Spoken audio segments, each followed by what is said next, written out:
Shahu Bhosale, later known as Shahu Fuan, was born into the heart of the burgeoning Maratha Empire. He was the grandson of the legendary Chhatrapathi Shivaji Maharaj, the founder of the independent Maratha kingdom. Shahu was the only son of Chhatrapathi Shambaji, Maharaj Shivaji's successor, and his wife, the courageous Yesubai. His early life was steeped in the tumultuous world of Maratha politics and the ever-present threat of the Mughal Empire. Little did young Shahu know his life would become a testament to the resilience and spirit of the Marathas. In 1689, tragedy struck the Maratha Empire. Aurangzeb, the Mughal emperor known for his ambition and ruthlessness, captured Shahu's father, Shambaji Maharaj. Shambaji, a fierce warrior and a staunch opponent of Mughal expansion, was brutally executed by Aurangzeb. This act, meant to crush the Maratha spirit, instead ignited a fire that would burn for generations. Shahu, a mere child of 7 at the time, became a pawn in the Mughal game of power. He, along with his mother, Yesubai, were taken captive by Aurangzeb. The Mughals hoped that holding the heir to the Maratha throne would quell the rebellious Marathas. Little did they know, Yesubai, a woman of immense fortitude and political acumen, would play a pivotal role in shaping Shahu's destiny. For the next 17 years, Shahu lived as a prisoner of the Mughals. He received a princely education, learning the intricacies of administration, warfare, and diplomacy.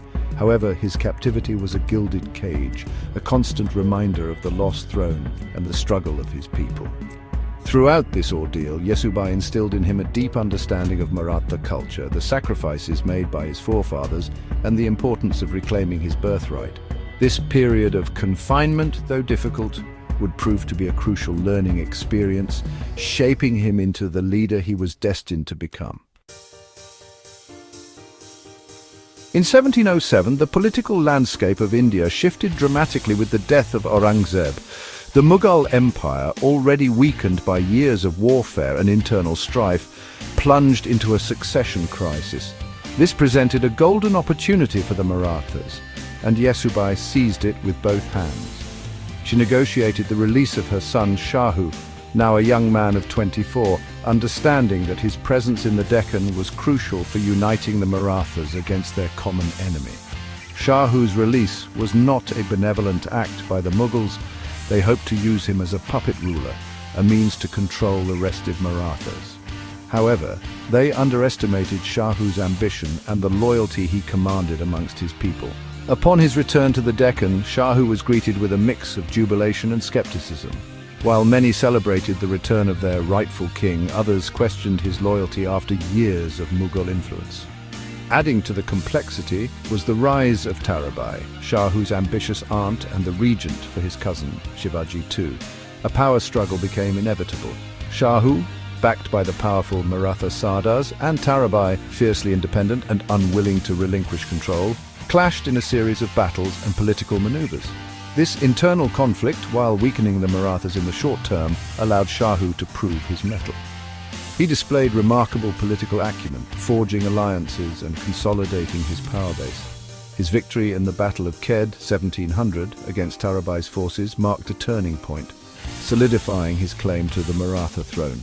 The struggle for legitimacy tested Shahu's leadership and revealed his strategic brilliance. He understood the importance of unity, not just for the Maratha people, but for the future of the empire itself. His victory over Tarabai paved the way for a new era in Maratha history, one marked by expansion, consolidation, and the rise of a new power structure within the empire. Having secured his throne, Shahu turned his attention towards the larger goal of expanding Maratha influence.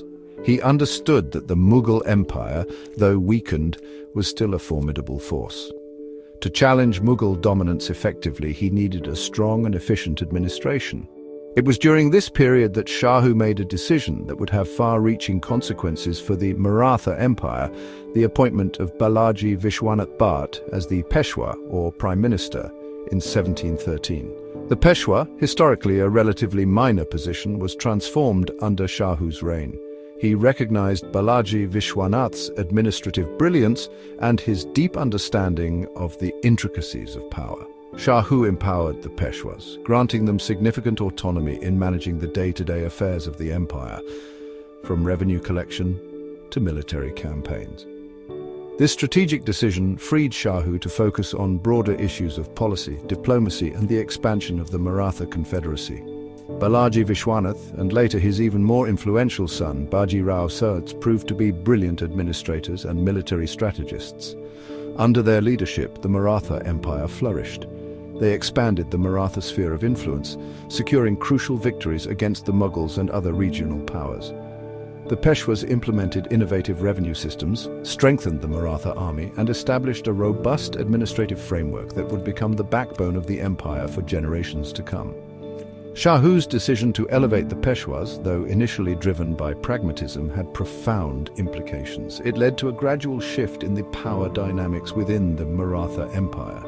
The Peshwas, with their growing influence and control over the administration and the army, became increasingly powerful.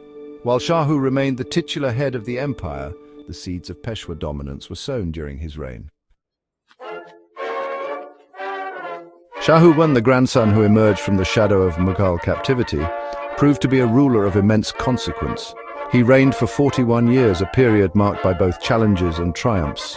His reign saw the Maratha Empire evolve from a regional kingdom into a formidable force that challenged the very foundations of Mughal rule in India. His legacy is multifaceted, a tapestry woven with threads of resilience, political acumen, and strategic foresight. Shahu's greatest contribution lay in consolidating the Maratha Confederacy. He united the Maratha Sardars, often through strategic alliances and a shrewd understanding of their ambitions. He recognized talent and merit, appointing capable individuals to key positions, irrespective of their social standing. This inclusive approach fostered loyalty and efficiency within the empire. His reign marked the beginning of the Maratha Empire's golden age. Under his rule and the stewardship of the Peshwas, the Marathas expanded their territories, established a robust administrative system, and emerged as the dominant power in much of India. Shahu's court was a beacon of culture and patronage, attracting scholars, artists, and intellectuals from across the region. Shahu I breathed new life into the dream of a Hindu Padshahī, an independent Hindu kingdom, a vision first articulated by his grandfather Shivaji Maharaj. While he may not have lived to see the full realization of this dream, his reign laid the groundwork for the Maratha Empire to rise as a dominant force, challenging the established order and shaping the destiny of India for generations to come.